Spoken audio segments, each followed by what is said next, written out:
ஜிங்ஷு எதிர்பாராத விதமாக காயமடைந்து மருத்துவமனையில் அனுமதிக்கப்பட்டாள். ஷேமிங் மருத்துவரிடமிருந்து ஜிங்ஷுவின் கண்களை குணப்படுத்த முடியும் என்றும், அதுக்கு கணிசமான தொகை தேவைப்படும் என்றும் அறிந்தார். தனது தவறை ஈடு செய்ய விரும்பிய அவர், ஒரு காலத்தில் சட்டவிரோத குத்துச்சண்டையில் ஈடுபட்ட இடத்துக்குச் சென்று விரைவாக பணம் சம்பாதிக்க நினைத்தார்.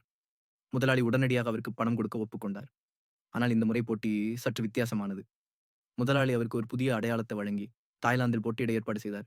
தான் திரும்பி வரமாட்டார் என்றது அவருக்கு நன்றாக தெரியும். ஆனால் ஜிங்ஷுவுக்காக அவர் தனது தொழில் வாழ்க்கையை துறந்தார். பிரிவதற்கு முன் இருவரும் அறுவை சிகிச்சை அறை கதவுக்கு வந்தனர். ஜிங்ஷு தனது கண்களை திறக்கும்போது முதலில் ஷேமிங்கை பார்க்க விரும்பினாள். ஆனால் ஷேமிங்கின் கண்கள் கண்ணீரால் நிறைந்திருந்தன. நிலத்தடி குத்துச்சண்டை போட்டிகளில் விதிகள் இல்லை. இருதரப்பினரும் விளையாட்டை வெல்ல எந்த எல்லைக்கும் சென்றனர். ஷேமிங்கின் எதிரி இரக்கமற்றவன்.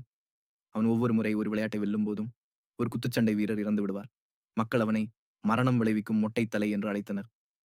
கிட்டத்தட்ட அனைவரும் மொட்டைத்தலை வெல்வார் என்று பந்தயம் கட்டினர். இது சஸ்பென்ஸ் இல்லாத ஒரு விளையாட்டு போல் தோன்றியது. ஆனால் ஷைமிங் ஒருபோதும் விழவில்லை. சாகத் துணிந்திருந்தாலும் அவர் உயிருடன் திரும்பிச் செல்வதற்காக விரும்பினார். திரும்பிச் சென்று ஜிங்ஷுடன் மீண்டும் இணைய வேண்டும். இந்த நம்பிக்கையுடன் ஷேமிங் இறுதி வெற்றியை பெற்றார். ஆனால் அவர்தான் அந்த போட்டியில் ஒரே வெற்றியாளர். ரிங்கின் கீழ் இருந்த பந்தயம் கட்டியவர்கள் தங்கள் பணத்தை இழந்தனர்.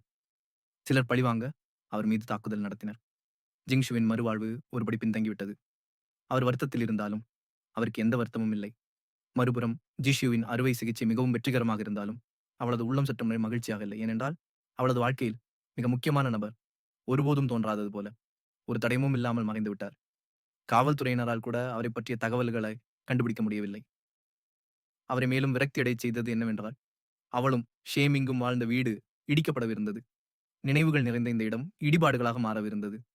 ஜி ஷியூவையும் ஷேமிங் வளர்த்த சிறிய ஆமையையும் மட்டுமே எடுத்துக்கொண்டு வீட்டை மாற்ற வேண்டியிருந்தது.